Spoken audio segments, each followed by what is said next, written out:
आपण पाहत आहात लोकधारा मराठी न्यूज, आवाज जनतेच्या हक्कासाठी।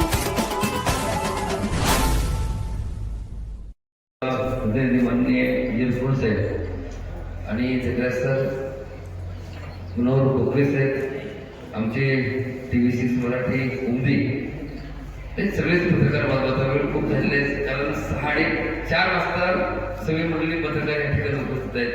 4 वाजले, 5 वाजले, 6 वाजले, 7 वाजले, 8 वाजले, म्हणजे संघर्ष नशिबाला किती आहे पत्रकारांच्या हित देखील तो आज पुन्हा एकदा बघायला भेटलेला आहे। प्रत्येक ठिकाणी गेल्यानंतर संघर्षातच नशिबाला पोहोचलेच आहे। नेता येऊन जायत नाही तो बघून चटकरी साहेब, तुमचं वय मला वाटते कमीत कमी 25-30 वर्ष तुम्ही पत्रकारिता करता। मनोहर कोकरेंना विचारलं ते 24-25-30 वर्षे पत्रकारिता करतात।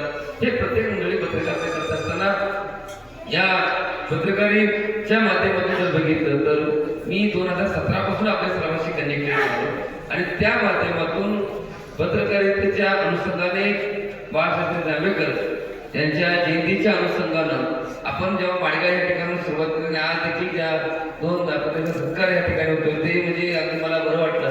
जिथून सुरुवात झाली तिथंच पुन्हा एकदा मान सन्मान त्या ठिकाणी भेटला तर त्यांच्यासाठी एकदा जोरदार टाळ्या वाजवा। पुढच्या वर्षी आपण सर्वांनी हा जो कार्यक्रम घेत असताना आपण बाहेरची कुठलीच मंडळी बोलत नाही। मोदी साहेब आपल्याला आवडून सांगतोय, राजू यावळे साहेब आपल्याला देखील आवडून सांगतोय, कवठे मंडळाचे पत्रकार यांना देखील आवडून सांगतोय, आणि राहुल सकळ साहेब आपण काय नुसतं मोठं बघू नका, तुम्हाला देखील आवडून सांगतोय, आजारी काका तुम्हाला देखील सांगतोय, आणि तुम्हाला देखील मी सांगितलं होतं की प्रत्येकाने आवर्जून सहकुटुंब सहपरिवार एकत्र येण्याचा एक सुंदर कार्यक्रम आपण या ठिकाणी करतो। आता प्रत्येकाने जाताना मला 2-2 शिवे देऊन जायचे, प्रत्येक पत्रकाराने जाताना 2-2 शिवे देऊन जायचं। तर का हे नंतर गेटच्या बाहेर गेलं तुम्हाला सगळ्यांना, कारण आपण दोघं येणार म्हटल्यानंतर मी सगळ्यांची डबल जेवणाची व्यवस्था केलेली आहे। आपल्याला ही पहिली गोष्ट आहे,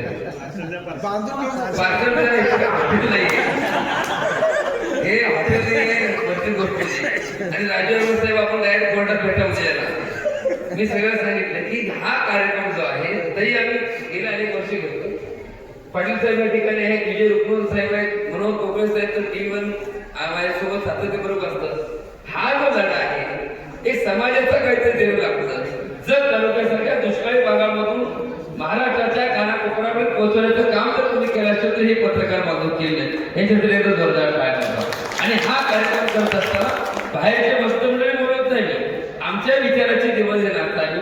आमची संघटना 4 संघटना आहेत, 4 जर संघटना असेल तर ते 4ही संघटना एकत्र करून महायुती सरकार कसं चालू करायचं आम्ही चालवतो। आणि अशा परिस्थितीमध्ये या सगळ्या मंडळींना आपलंसं करून हिंदूचा प्रेम जिव्हाळाने या माध्यमातून प्रत्येक वर्षी हा कार्यक्रम, आता थंडीचा कार्यक्रम वाटला पण पुढच्या वेळेस मी ह्या वर्षी डिक्लेरेशन करतो की 6 जानेवारीला खूप त्रास होतो तुम्हाला सर्वांना, कारण हे व्यासपीठ स्वतंत्र व्यासपीठ आहे।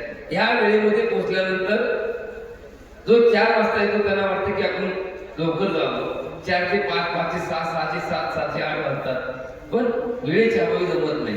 पण पुढच्या वेळेस आपण मला वाटतं दिवस नाही घरातच घेऊ काय म्हणा नाही, कार्यक्रम कुठे घेणं महत्व नाहीये, कार्यक्रम आपल्याला ज्या अनुषंगाने घ्यायचा आहे। आज मला वाटतं आळीवरून महिला मंडळ सगळे आले, जेवण आळीवरून सकाळी 6 वाजता नाही ठीक आहे। पुढच्या वेळेचा कार्यक्रम वेळेला करणारे सगळ्यांसाठी खूप सुंदर गिफ्ट देखील बाळूमध्ये होतात।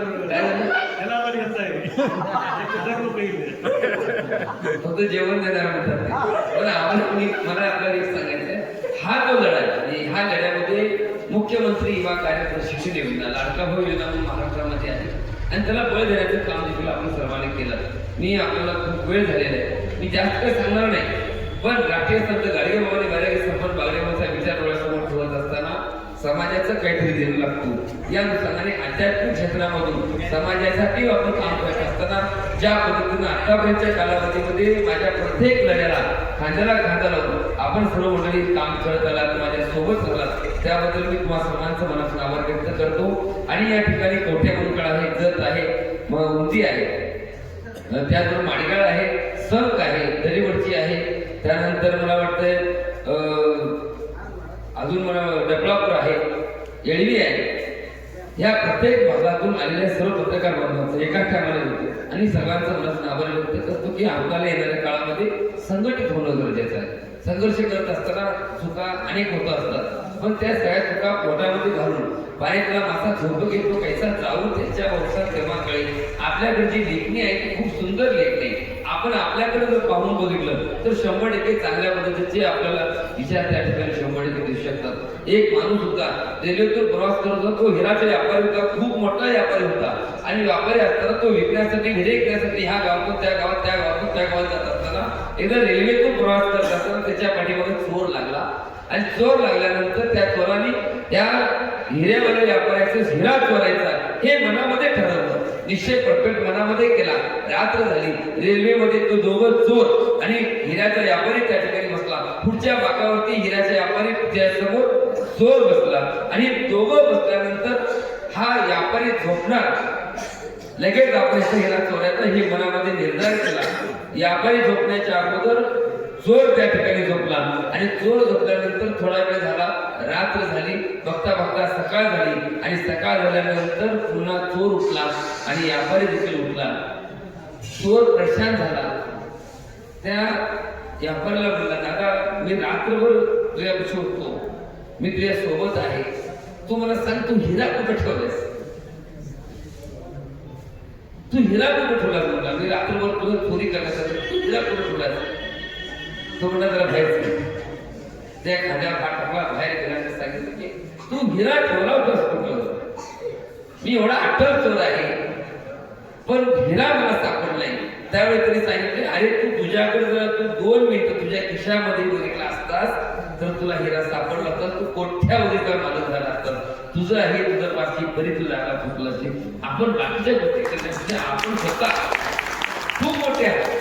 पत्रकार म्हणजे बाकीचीच नाहीये. पत्रकारांनी ठरलं एखाद्या युट्यूब चॅनलमध्ये एखादा आमदार पडू शकतो एवढी ताकद निर्माण आहे, एखादा खासदार पडू शकतो. तुम्ही स्वतःला कमी लेखू नका आणि जर जेव्हा कमी लेखणार तेव्हा तुम्हाला स्वतः काम करण्याची तयारी तुमची ठेवली पाहिजे आणि ही ताकद तुमच्या प्रत्येकाच्या लेखणीमध्ये आहे. आणि तालुक्यामध्ये अनेक नेते मंडळी असतील, अनेक मंडळी, प्रत्येकाच्या टायमानुसार त्यांच्या मोमेंटनुसार प्रत्येक गोष्टी होत राहतात.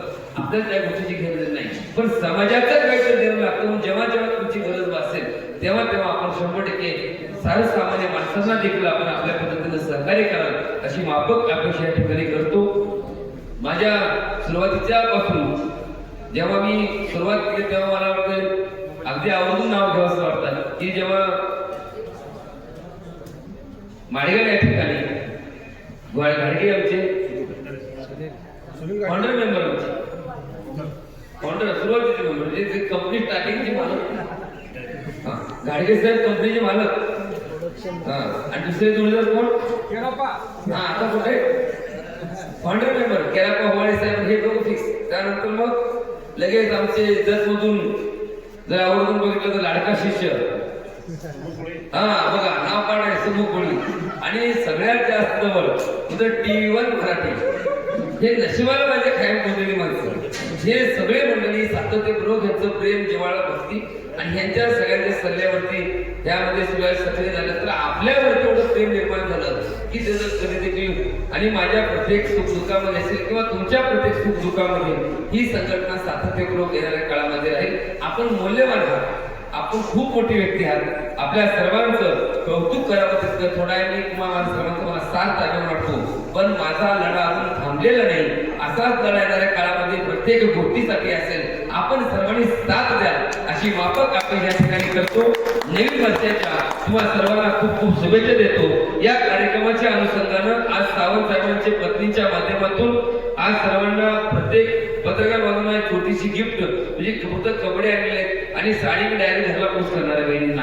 आणि तुम्ही सगळ्यात महत्वाची गोष्ट की पुढच्या वेळेस, आता ह्यावेळेस ठीक आहे पण एकदा तरी खरं बोलावं, एकदा तरी खरं बोला. तुम्ही बैल अशी लावताय, बैल अशी लावताय की काही विचारू नका. एक आजी होती, ती आजी बँकेत साहेबाकडे गेली, साहेबाला म्हणली साहेब म्हणजे तुमचे पैसे घ्या म्हणे 10 लाख रुपये आणले. आजीला विचारलं एवढे पैसे कुठून आणले आजी? तर म्हणजे मी पैज लावायचा माझा धंदा आहे म्हणजे पैज लावायचा. असली कसली पैज लावताय? म्हणजे तुमच्या सगळं लावते तर लावा पैज. लावली आजीने पैज. 1 लाखाची पैज आजीने लावली बँकेच्या साहेबासंगत. बँकेचे साहेब म्हणला 1 लाखाची पैज आता जिंकणार. आजीने प्रश्न कुठला केला? तुझे डोक्याचे केस मला डुप्लिकेट आहे. आता त्याचं वय होतं 40-35 वर्षाचा.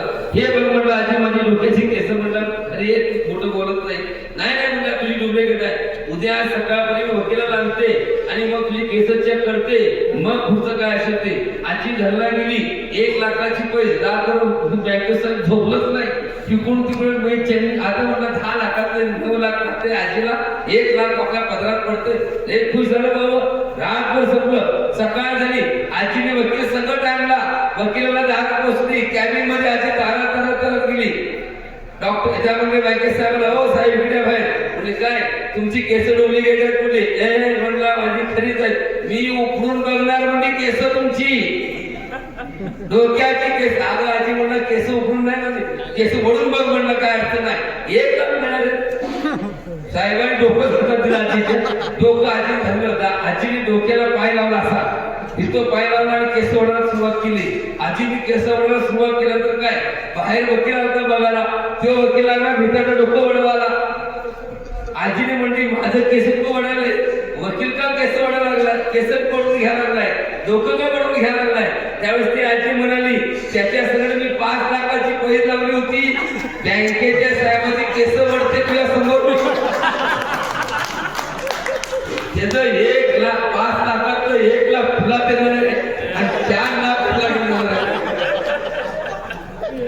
त्याचा विचार आपण करणं गरजेचं आहे. आपण पत्रकारितेमध्ये अनेक धंद्यामध्ये बिझनेसमध्ये असणं देखील अत्यंत गरजेचं आहे. प्रत्येकाने बघा प्रत्येकाची वेळ महत्वाची आहे. हे डोकं चालवून प्रत्येकाने जाणं गरजेचं आहे. एखाद्या कार्यक्रमाला गेल्यानंतर अख्खा दिवस जरी गेला तिथं कांबळे साहेब गुटकीचं गाव झालं बघा इसरून, सोन्याचं गाव झालं बघा इसरून, पण इसरत नाही. तरी जाडवचे आमचं बघा एक नाव विसरून झालं पण कुठलं नाव विसरून जाणार नाही.